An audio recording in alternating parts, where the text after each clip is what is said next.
Welcome here to a very special wake up call with Dan Tortora here with Adam Dudzinski. Him and I have known each other for many, many years. We saw each other en route to the first ever West Genesee boys basketball state championship, the title in New York State just a few years back.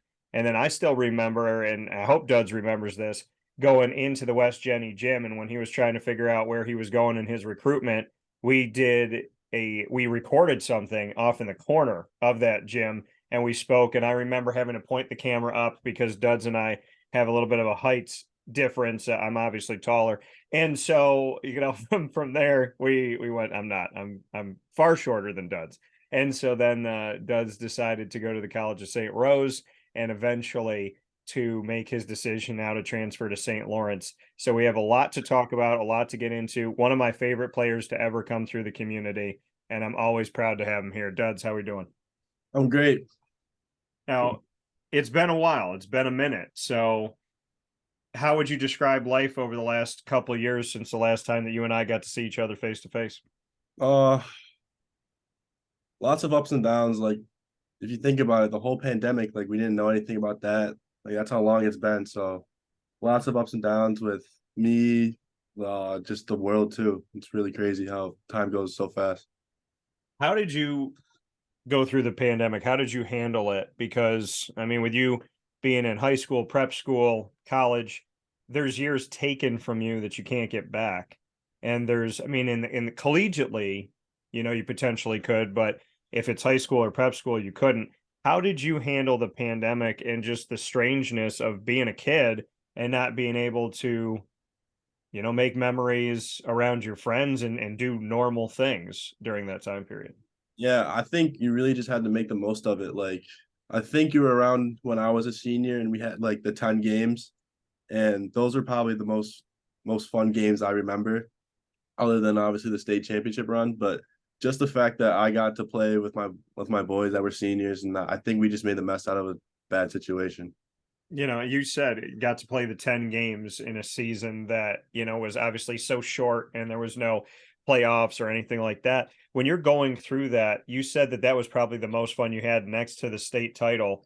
Why was it fun for you to play? I mean, most people would complain about a shortened season or having no season. Why did you think that that was some of the most fun you had? I think just the senior group that played together just knew it was our last run and we just had to make it fun somehow. So like I remember our practices, they're annoying and everything, but we found ways to make it fun just by playing. And then the games were so like limited, and I think that just brought the intensity up, and just I love competing, so it was a lot of fun.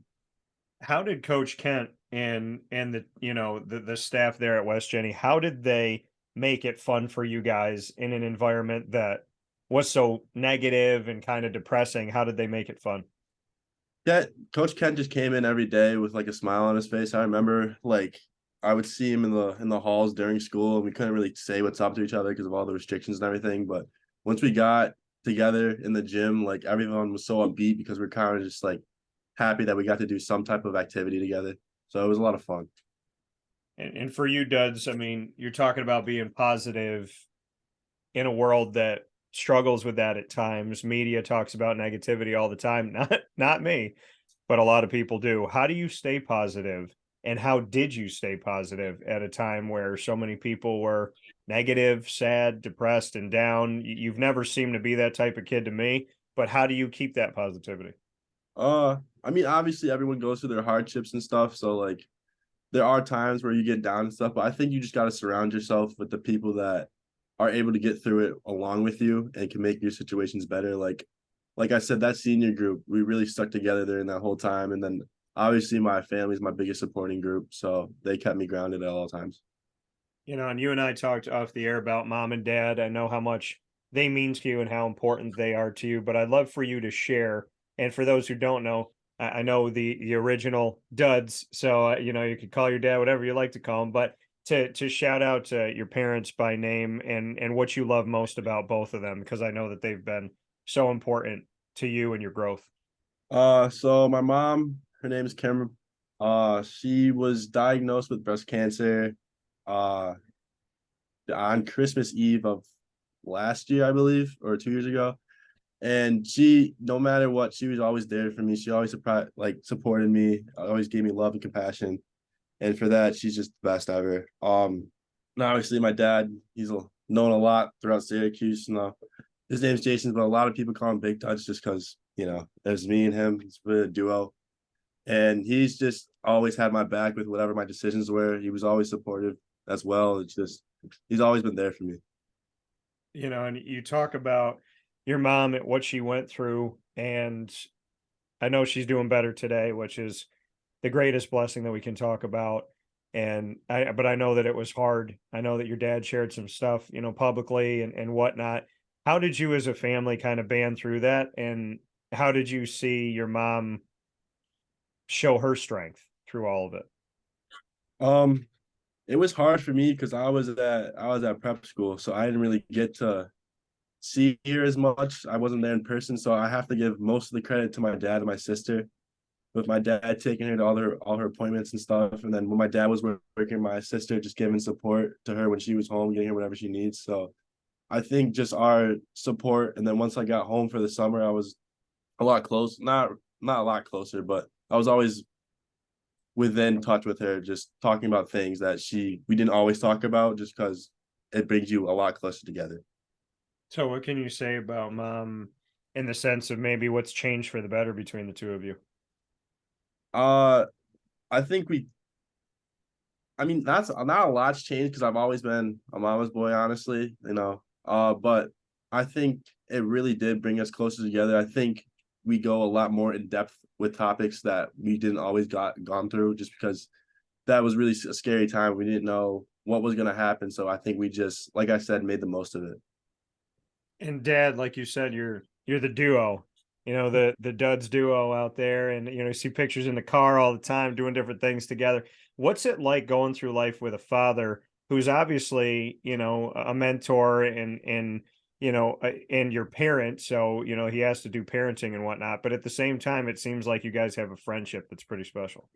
Yeah, I think over the years as I've gotten older, it's become less of a mentorship and more of a friendship, like you said. My dad did a great job with me growing up, being that like installing like good traits in me with hard work. And I think once he found out that I'm capable of doing stuff on my own, he was just more of a support guy and just being there for me whenever I needed it. And Dudz, you and I didn't talk when you were in prep school. I maybe texted back a little bit, but never did a show there. What did you take away from your time at prep school, and to kind of share with everyone that chapter of your life? Honestly, I think the thing I learned the most was that everyone can really be like your friend. Like there was a lot of diverse people at Loomis, and as a kid coming in, I wasn't really too focused on making friends with all the basketball and stuff going on. But once I got there, like there was a lot of people that just want to be your friend, and like I realized that you can make relationships with almost anyone. And so of those friendships and those relationships that you made, what can you say about what they did for you on the court and what they did for you off the court? How did going to prep school make you a better person and make you a better player? As a player, like I got to play with a lot of high level guys. Like most of our team, actually all of our team is gonna play college basketball at some point. A lot of our guys are gonna go D1. So I think it's just the competition every day, just going hard in practice really made me a better player.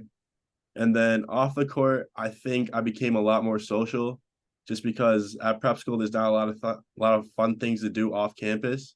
So on campus, you really just got to make connections with people in order to have those fun times that are like essential to life.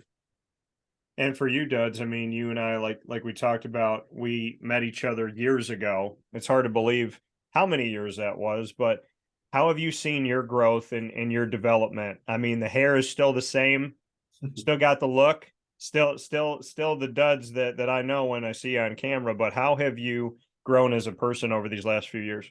I think I've really stayed true to myself, and then I think like staying true to yourself is a big thing with me. And then once you know who you are as a person, expanding on things that you might not have given a chance in the first place. I think giving opportunities to things that you weren't always interested, like for me at Loomis, I think I became more of like a nature guy, honestly. That was also because due to the pandemic. Like Loomis was a beautiful campus, and I was really like outside a lot, just looking at like we had a lot of fields and stuff. So it was really good to go on walks with my friends. It was really cool. You said you became more of a nature person, more of getting out there and whatnot. So, what does that look like today? I mean, do you stop and truly smell the roses? Do you look at the birds that are outside? Do you find yourself walking out more? Do you come back home and go down Onondaga Lake Parkway and spend some time by the water? I mean, what's the nature duds? I mean, that's a new dud. So what's nature duds like? Yeah, no, I just think like especially during the summertime, like just going outside, like not staying inside all the time because obviously in New York you gotta stay inside most of the year. I think going outside with your friends is just the most fun you can really have during summer. So I'd say just getting outside, just doing things like playing spike ball, like just a lot of like normal stuff that kids do is just really enjoying for me. That coming here from Adam Dudzinski, aka Nature Duds, here on Wake Up Call with Dan Tortora. And we're very proud to be spotlighting Duds this once again. We've gotten to do this in the past. Duds, I got to ask you this. You know, you've given me such an open opportunity to cover you and to do that. Why are you so open and so willing to put yourself out there? Not everybody is, but you've let me tell your story for many years now. So why does that matter to you to get your story out there, and why are you open in a world that sees all different types of personalities and people that are closed and people that are open? Why do you enjoy doing stuff like this, and why have you allowed your story to be told? Um, I'd say because I enjoy listening to other people's stories. Like I think everyone has a story at the end of the day, whether it's basketball, whether it's within a job, whether it's in school. Like everyone's just so you never know what someone's going through or what someone's accomplished. Like it's really cool just to hear other people's stories.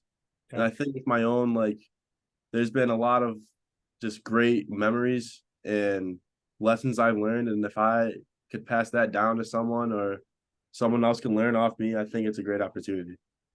What are some of your favorite memories? When you said you've had a lot of memories up to this point, what are some of your favorites? Uh Basketball wise, obviously the state championship, like that's gonna stay with me forever just because I think of those memories that I have just with our team. But I think graduating from Loomis is a really big memory I'm gonna have because with it being so far away and a lot of our kids coming in from all over the place, like probably not gonna see a lot of those people that I've made such great friendships with. And I think just those memories keep you together. Like you're able to use your phone and go text someone and be like, remember when something happened. And so I think it just brings people together. Like you said, I mean, being out at Loomis and graduating from there, I mean so much to you. You were out in Windsor, Connecticut. What made you choose Loomis, and what was life like out in Connecticut? Um, what made me choose Loomis was that uh like they really harped on the friendship aspect and how close it was. And then once I got on campus, it was really a no-brainer for me. I knew the basketball was going to be at a high level, so that took care of itself. But Yeah. the dorms were really nice. The people were really nice. I think outside of basketball, you got to have comfort. And Loomis, I think, was the best place for me in that aspect. Connecticut. What was life like in Connecticut? How would you describe Connecticut? And did it make you sick to your stomach at all when you saw UConn t-shirts walk by? uh, I didn't really explore too much of Connecticut, maybe outside of Windsor and Hartford. So I can't really speak for the whole state, but Windsor was really cool. We were located inside of town, which is a blessing compared to most prep schools that are in the like middle of nowhere. Yeah. But we got to walk to pizza shops. We got to walk to a bunch of like fairs and things. So I think just exploring that little town was pretty cool because it was really my first time away from Camillus and Fairmount, just away from home. So it was really cool. Did you see UConn shirts? Yeah, there's a lot of UConn shirts. A lot of people from my school went there, but they're also like our school was pretty good with getting people to where they wanted to go. So like not a lot of people stayed home. A lot of people went Ivy League. A lot of smart people went there. So it was really cool to see what other people did. So for you, Duds, your world, took you to Division II College of St. Rose to the Golden Knights. How did all of your recruitment end at the College of St. Rose? Bring me into your recruiting process first and foremost as a whole, and then why you chose St. Rose. So as a whole, it was a lot of ups and downs. Like I said, just due to the pandemic, I really believe that if it wasn't so prominent in our lives, I think my recruiting aspect would have been a lot different. But it started off with a bunch of Division I looks. A lot that was a really exciting point in my life, but it was also pretty stressful when you learned that COVID kids were getting another year and then roster spots weren't going to be filled. So I think once I went to Loomis and that reality hit home with me, that I started to give Division IIs a look. And I think St. Rose was the first Division II that really reached out to me. They saw me when I was a sophomore in high school. So the relationship I had with our assistant was pretty good. And I think it was kind of towards December, our season was kind of coming to a close. And I think it was just the most comfortable opportunity for me to take. And so for you, when you went through this opportunity and like you said, you had the D1 offers and whatnot, who are the D1 looks? Who were some of the schools Division I that looked at you? So I had the offers from UMass, Manhattan, and Siena. I really, really liked the way Cornell recruited me. I went to some of their camps. They were pretty harping on me about just how they liked me and stuff. I liked Elon. That was a pretty cool aspect. I really liked their campus and the things they were offering me. And I'd probably say the highest school was probably Loyola Chicago, just because of their tournament runs and the spark they had with Sister Jean. I think that was a pretty cool recruiting story for me. Yeah, and like you said, when you had Loyola Chicago giving a look to you, and like you said, Sister Jean in that run, how special was that? What did you get to do with Loyola Chicago? It was a lot of phone calls. Just because they weren't really having people on campus for, visits and stuff, and a lot of schools were like that too. So they really just preached how the culture is there, and I really was a big fan of it. It was really cool to see how someone you see on the TV was interested in a kid like me. This kind of like a small area kid getting a big area look. It was pretty cool. So ultimately, like you said, because of COVID and all these different things that went on, there's roster spots that weren't going to be opening up. There's the extra season of eligibility. So there were a lot of things that went into affecting recruits that were coming out of high school and coming out of prep school. How did you navigate through that, and how difficult was that for you? Because it was something that worked against college and prep school kids, but you had no control over it. Yeah, so I really think you just really had to be straightforward, and a lot of the coaches were straightforward as well. They would say that they liked you or something like that, but they just legitimately didn't have a spot just because they had kids coming back, or the transfer portal they're gonna look for kids in there. So I think just being straightforward with coaches really helped me during that time, because I got to figure out what coaches were looking for and what the opportunities were. So a lot of Division Is didn't have a lot of spots for me, but that ultimately led me thinking that Division IIs would. Yeah. And it was a lot more opportunities there, but there was still a lot of COVID things happening with that. So I think that St. Rose just had the best opportunity for me to get a good look at what the school would be and what the basketball would be like. So you start to look at Division II, you keep your mind open, you look at St. Rose. What was it about St. Rose that, and kind of where did they reach out to you in the process of everything? And what made you really take a genuine hard look at St. Rose? They were one of the first schools to really offer me a full scholarship. So that obviously resonated pretty hard with me. They're one of the few schools I got to take an official visit with, staying overnight. And I got to hang out with a lot of the team. There are a lot of kids that were from the New England area that played in the prep school league that I played in. So I realized there was a lot of similar talent level with me. So I think I had a pretty good opportunity of playing right away. And they said that like Albany's a pretty good, cool city to be around as a college kid because of how many college kids there are, and like it was true. Like this year was a lot of fun outside of basketball. So I thought they did a pretty good job with the recruiting pitch, and it was pretty accurate. And so when I was going through looking at schools, I went down and visited College of St. Rose, and I like the area. I love the dorm rooms. I mean, obviously, I'm sure they look different now, but for you, it was, I think, arguably, it was the nicest dorm room I had seen of all the schools I visited, of the almost 10 that I went to go see and whatnot. But being in Albany, being in, the New York State capital, what's that been like for you? And what can you say? And you talked about when you were at Loomis and you were in town, so you got to see different things and walk to pizza shops and whatnot. What's life been like in Albany? You can really like do a lot of things, honestly. Like you can go see like there's like a football team here, like an indoor football team. Like there's a lot of things like that. You're not too far from the city. Like we planned on going to a Yankees game. There's a lot of like big attractions that you can do that I didn't previously had just being in a small town like Windsor. So Albany's got like a lot of cool things, a lot of nice aspects, and like a lot of the schools in Albany are really close together. Like you can go like see Will and Mika's around here. Like I saw him bunch of times this year. So it's really cool just being with a lot of college kids. And like you said, Will Mika, a teammate and part of that championship run New York State title for West Genesee boys basketball.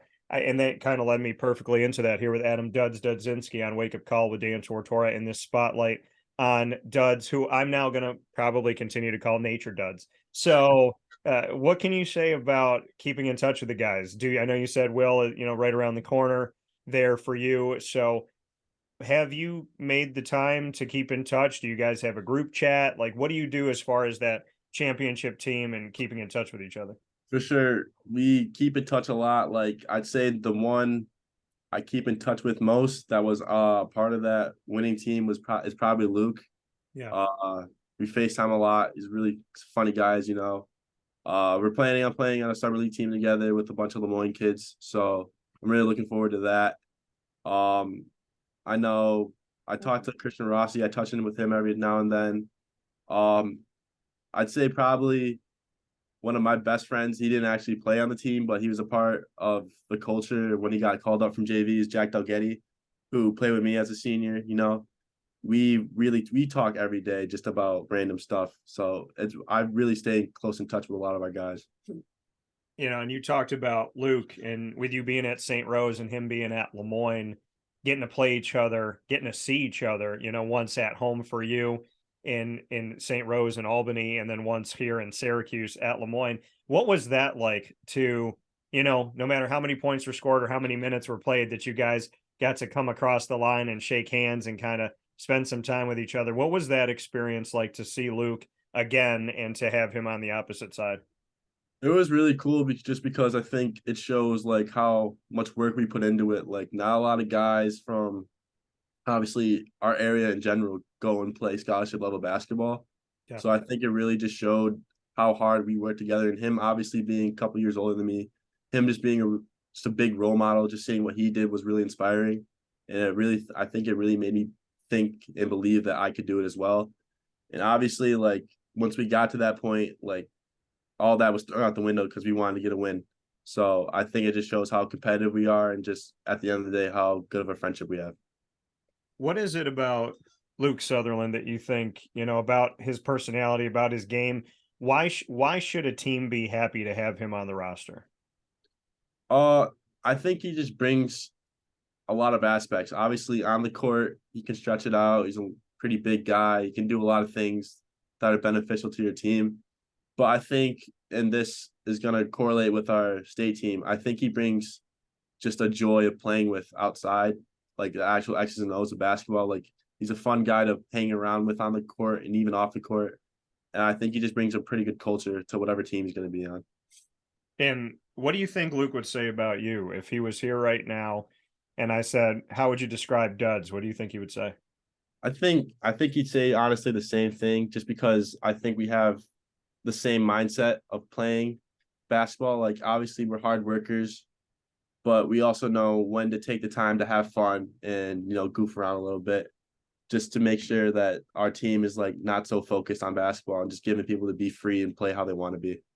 I mean, and you have fun. I mean, you have that personality, you have that fun, you love the game and you appreciate the game. This passion and this love for the game, Duds, can you remember the first moment that you picked up a basketball? Can you remember that first time that maybe you just looked at it and thought to yourself, I like this. This is fun. This is special to me. Do you have a moment you go back to? I remember, I think the earliest memory I have is just being when my dad was coaching at Henniger, just going to the practices and just being on the side hoops, just trying to make it. But obviously I couldn't because I was so small because I was really young back then. And I think just playing with the older guys when I was there, just like messing around with them, I think that really made me think that basketball was pretty cool.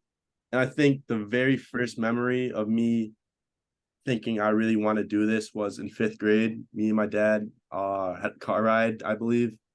And I think I told him that I wanted to play college basketball, whatever that was. Yeah. And I think that's I know that's me and my dad's first like memory of us saying like, all right, let's go do it. So 5th grade, you just say to dad, I want to do it.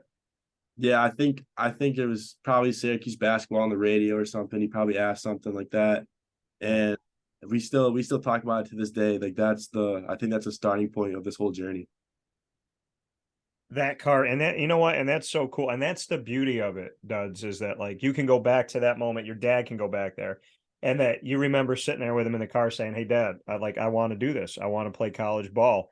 And then he says, all right, let's go do it. And you said you guys go back to that moment. When you're sitting in your car and you have car rides with dad now, what's it like today when you can look at your father and he can look at you and you can say, dad, I did it. I'm doing it. Like from 5th grade, when I told you I was gonna, like, I'm physically doing it. How rewarding is that for you? And do you guys talk about that? Yeah, we talk about it all the time. Like, just obviously it's a 2-hour car ride here. And most of the time we're talking about basketball. Maybe not necessarily me, just other things going on. But when we do talk about it, like I said, we bring up a lot of memories together. Just AAU trips were a lot of fun with him being my coach sometimes. And obviously him being a part of our coaching staff when we did win states. Like there's a lot of memories that I've had with him that I really cherish. And just I think the car rides, even just the sit down talks about basketball, like I've always enjoyed it with my dad. They haven't always been great things, with me, going through a lot of hardships during the pandemic and even just playing basketball as a kid. But I really did enjoy majority of our talks. So 22 games at the College of St. Rose. What are you taking away from St. Rose? What are you thankful for? Obviously, just the opportunity to play, just live out my dream. Not a lot of freshmen get to play right away in college basketball, let alone the scholarship level. So that was due to some injuries, some things, but I really thought I worked hard enough to get to the spot where I could play this year, and that was pretty beneficial to our team. And I think the biggest takeaway I have is that, like, you got to attack the day every day. Like, our practices were every day for 2 hours, and that was all we really need to focus on when you were in that spot. Like, you really got to go hard every day, and it's not like just that. Like, you got to go get treatment after, you got to lift, you got to do film. Like, it's really a job when you get to this level. So I think that's what I take away the most. You wore number 15 at the College of St. Rose. You wore number 15 at West Genny. What does number 15 mean to you? And are you going to keep wearing number 15? So 15 is actually my second favorite number. Okay. I wore number 10 my senior year. Yeah. So 10 was taken when I was at Genny, and then I switched it because the guy who had it graduated. So I got number 10, and then when I came here, number 10 was taken because I was one of the last guys as a freshman to get to pick for their jerseys. So 15 was like one of the only numbers that were like small numbers, I guess, because like the other ones were like 40 and stuff like that. But also it just has a lot of significance because I've had a lot of memories in that number. So I figured it was just pretty cool to have that during here. So what is it now at St. Lawrence, 10 or 15? We'll see. We haven't gotten that far yet. Hopefully Hopefully it's 10. I haven't even looked if someone has it or not yet, but if 10's open, I'm gonna gun for that. If 15's open, I'll probably gun for that. What is the significance of 10? Why is 10 your favorite? I think it was just my favorite number growing up. Just I thought it was just, I guess, a cool number. I guess I don't really know. I just stuck with it ever since then.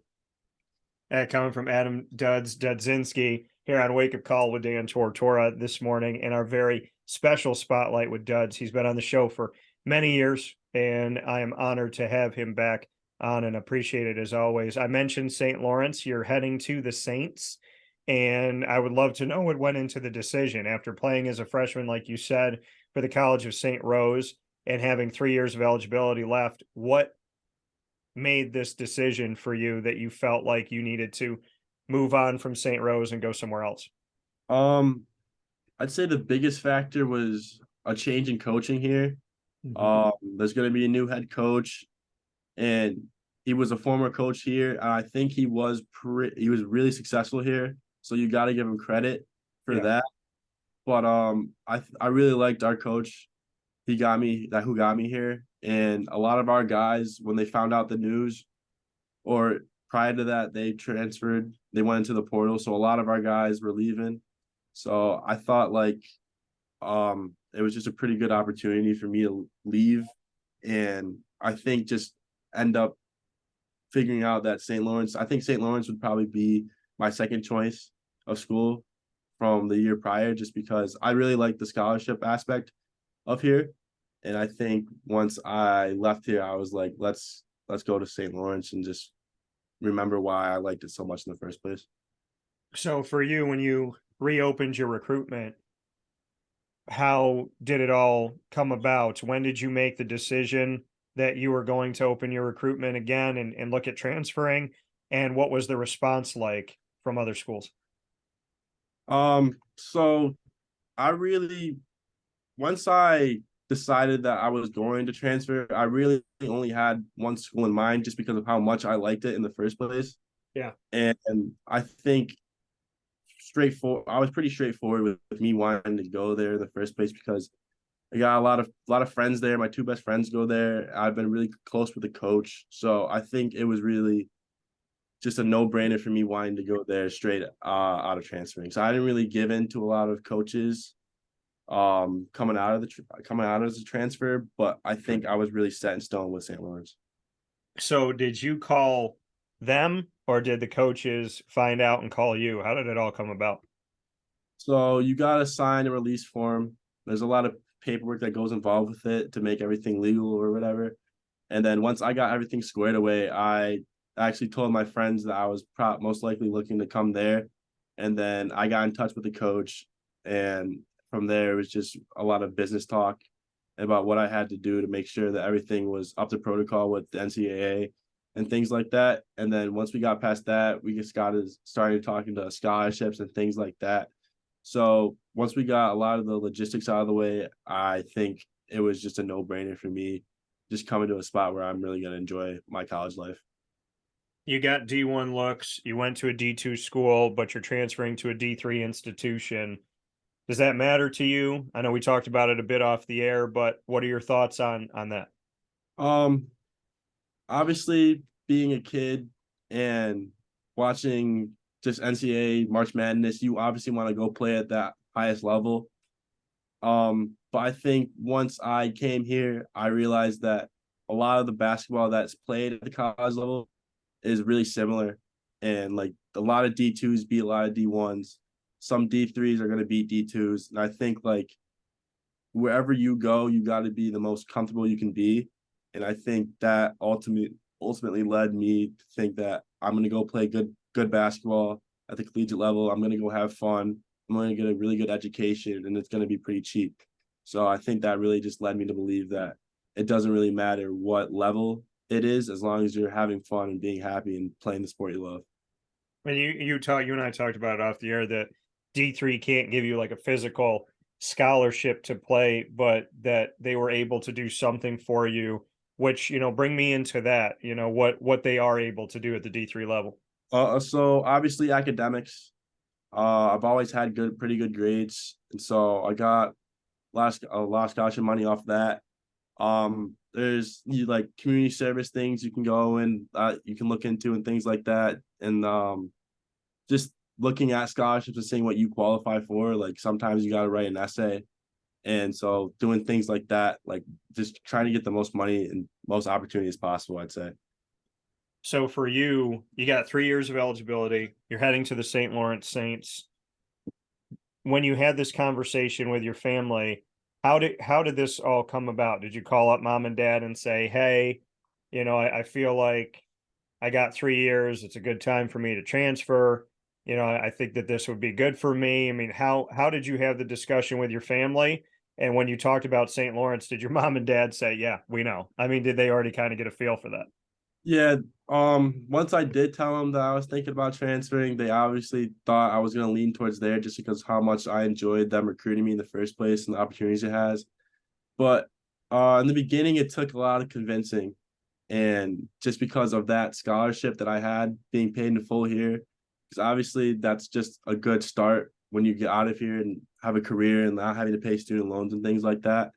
So it took a lot of convincing from my mom, and my dad was pretty on board with it. We just had to really convince mom just because she's always been the overprotector, I'd say, of our family.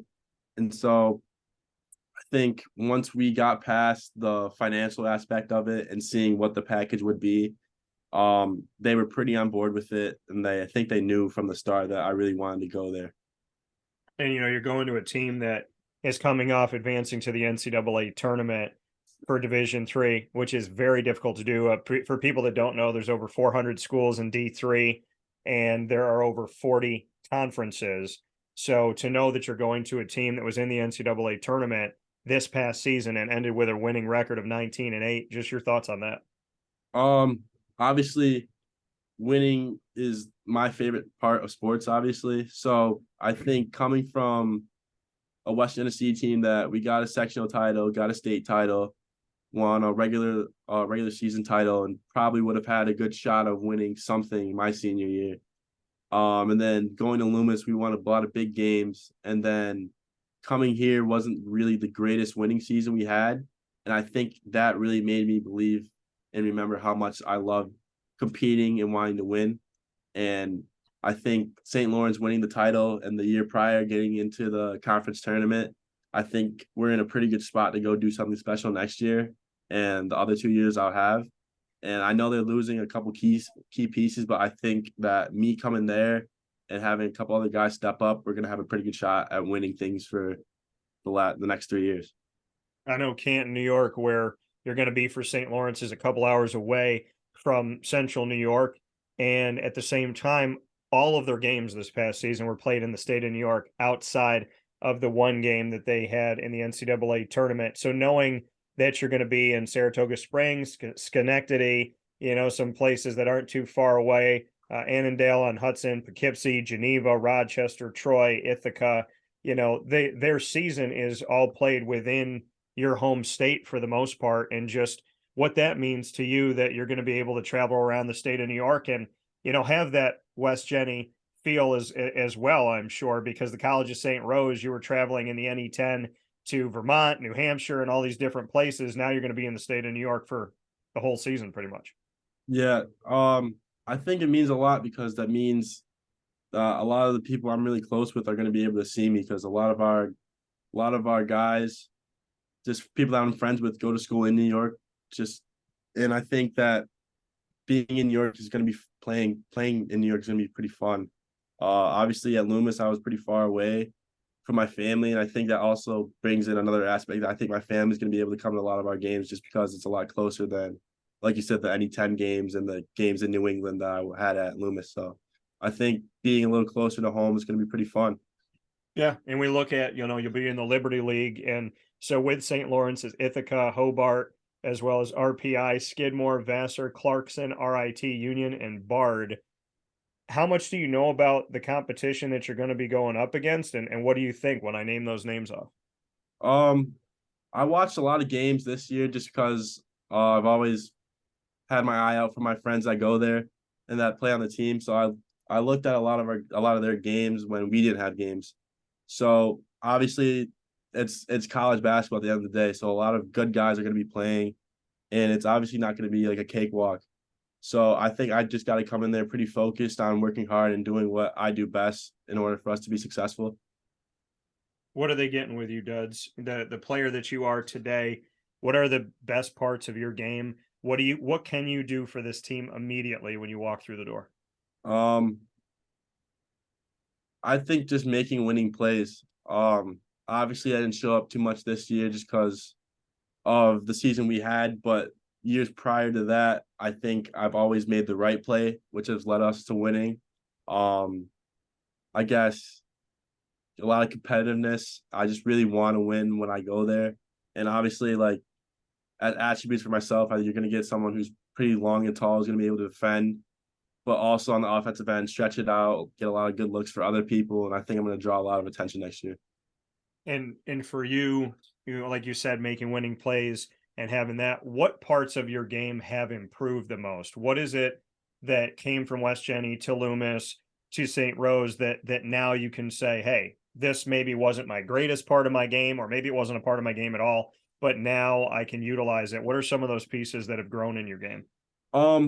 I think in the grand scheme of things, I think I've gotten a lot stronger, and the ability to play against guys who may be bigger than me, but be able to hold my own. Yeah. Because if you look at the trajectory from West Genesee, like obviously as a sophomore, like I didn't go into the paint too much. I didn't really guard a lot of people that were stronger than me.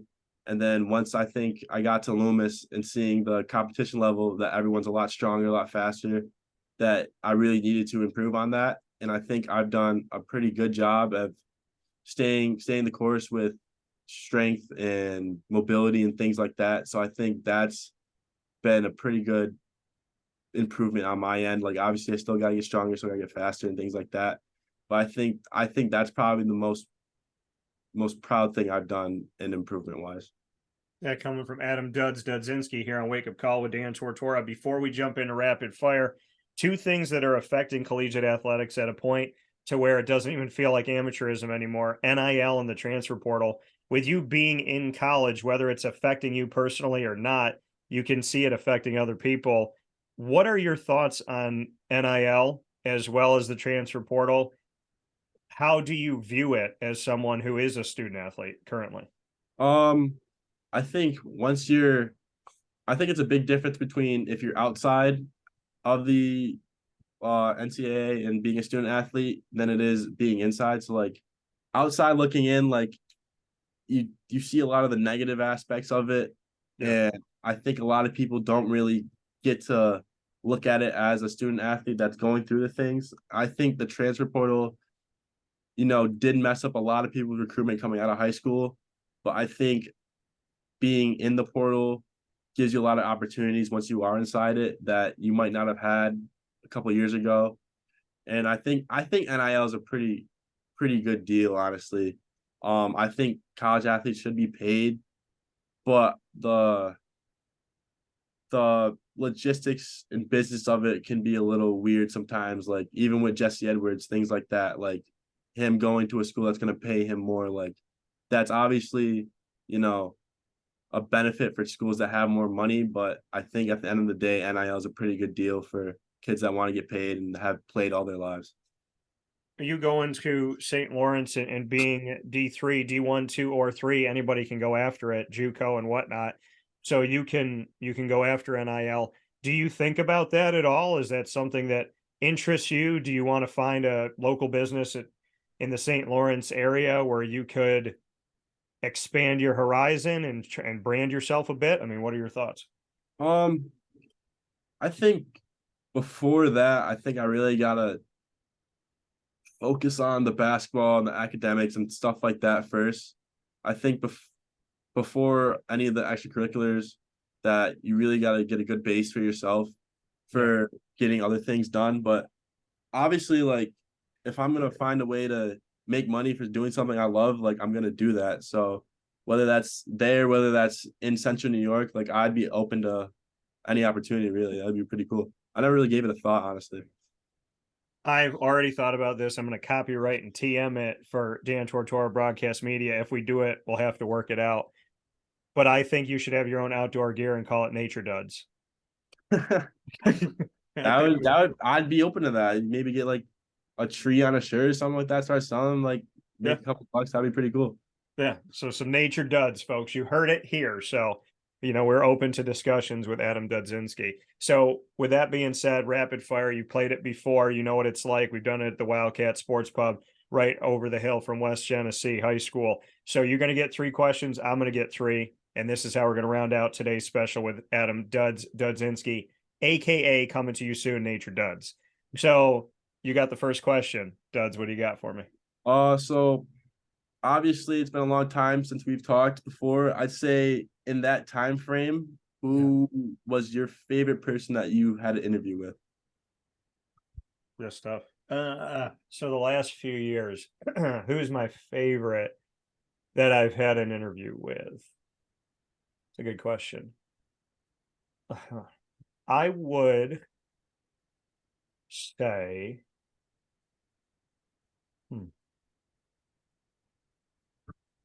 I'd probably say covering the inaugural season that I'm doing right now with the Bryan and Stratton College of Syracuse's baseball team. They've never had a baseball team. So this is the first head coach, first schedule, first roster, first win. And so to be able to cover all of that and to be a part of history, there's not a lot of original things that, seem to happen every day nowadays. And I pride myself on being original and unique and different in a good way. And so to cover something that's never happened before and to know that I'm the broadcaster connected to this, I have the exclusive rights to tell the story, to know that in forever, Bryan and Stratton College of Syracuse's baseball team, I will forever be connected to their beginning. And I find that so rewarding. And the kids that I've met through it are just incredible kids. And the coach is great. And there's a lot of emotion. They talk about God. They talk about faith. They're good to each other. They have this family aspect. They're willing to show each other that they truly, genuinely love each other. And I think that, what I've taken away from them is that there's so many good people out there. And they don't get talked about enough because the media focuses on the negative, but I do the opposite. And I feel like the people that I've crossed paths with, I can't choose just one because God's been so good to me. But I can say that covering an inaugural season is something that almost every broadcaster can't say that they've done. So I think that's pretty cool. For sure. All right. My first question for you, Duds. Okay. I don't know if we talked about this before. Do you like Marvel, DC? Do you go see that stuff or no? Nah, not too much. Okay. Do you watch any TV shows, anything on any like Hulu or Apple? Do you watch anything? Yeah, I get on Netflix a little bit. Okay. So if you had to give me 3 things to watch on Netflix, what would be your choice? If I had the Duds list, what would I be watching? Number 1 is Outer Banks. That's my favorite. That's my favorite Netflix show or anything on Netflix. Definitely watch that in one sitting when the second and third season came out. That was definitely my favorite thing to watch. Okay. I'll throw in The Last Dance because just as a basketball guy, you got to watch that. Okay. My third would be when I was at Loomis, me and my PG, we watched the Kanye documentary together. So I'm pretty sure that was on Netflix. So I'd throw that as number 3. It was a pretty cool thing to watch. What was that one again? Kanye, you said? Yeah, it was this documentary. Yeah. Okay. Yeah. And you know what? I said this before, and I believe I was right. I said when I found out that Kanye and Kim Kardashian were getting divorced, obviously you're never happy to see anything like that. When I saw it, though, I found a silver lining. I said, well, at least his music will be good again. And his music has been exponentially better without her. And so I give him a lot of credit because there's been some good songs that have come out by Kanye recently. So, yeah, I'm a big Kanye guy. So I was very happy to see him improving his music because he had a little sprout of not so good stuff coming out. But I'm glad he got it back together. Yeah, he's got some good songs on it. He's got some good lines out there, some good pieces. And having another New York City song with Alicia Keys. There's something to be said about that song. I just like the beat of that song. I like the I don't know, I like a lot of stuff about that song. What's your second one for me?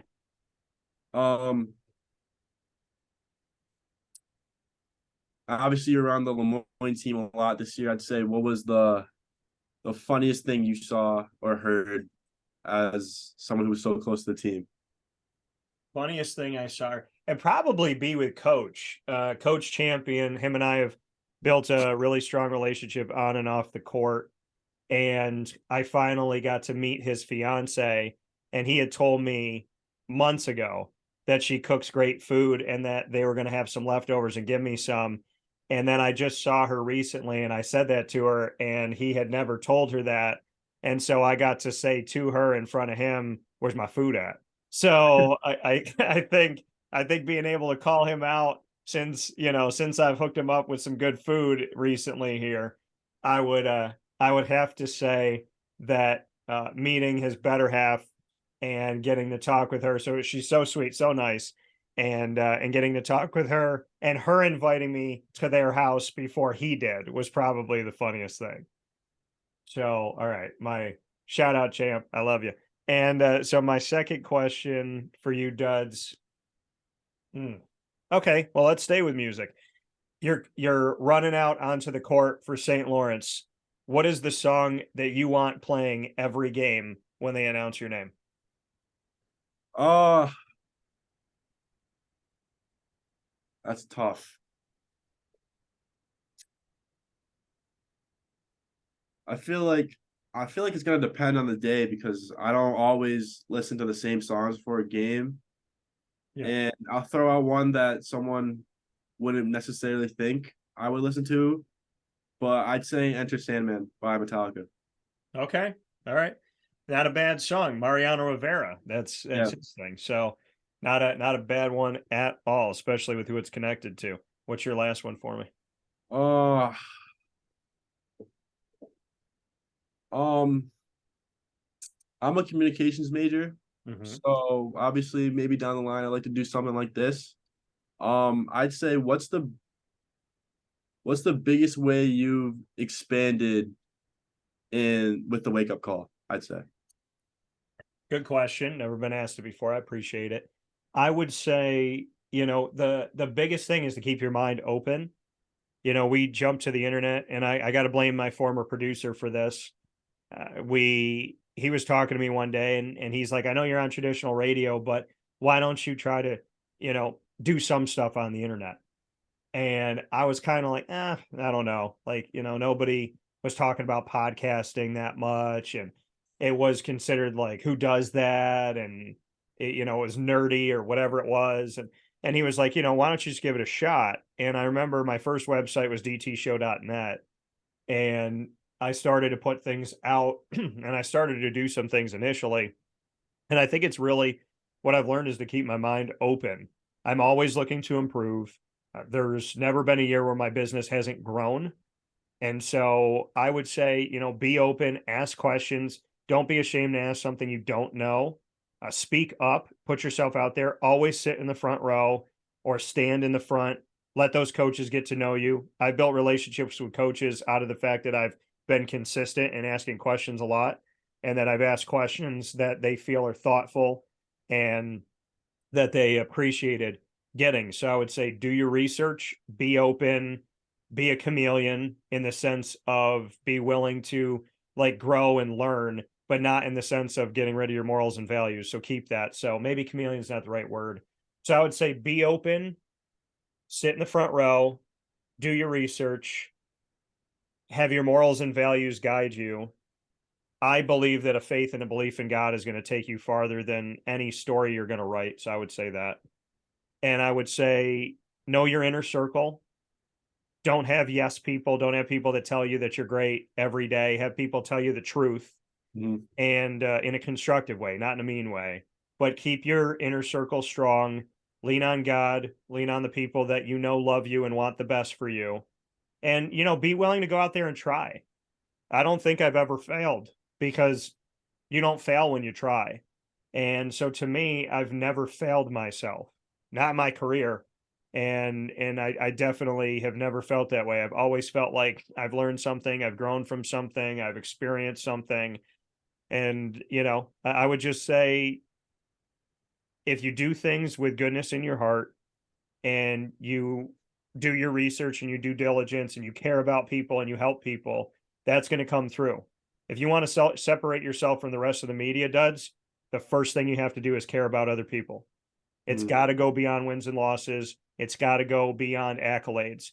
If you genuinely care about the coaches and the student athletes and the professional athletes and everybody you talk to, if you genuinely care about them, like I care about you, like I care about everybody I talk to, that comes through, and that will pay off dividends that goes beyond money, and it goes beyond clicks on your website. Yeah, for sure. So I would say that to you. I would also say this to you, and you can mark my words on this. You can timestamp this. Mom and dad can keep it forever.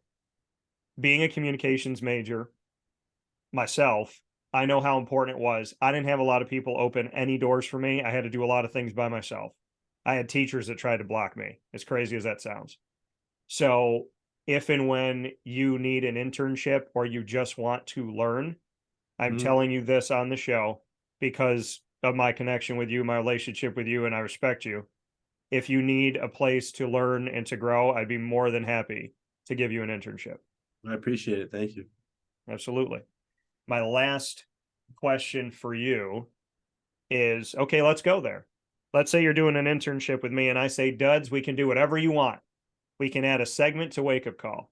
What would you want to call it? And what would you want to focus on?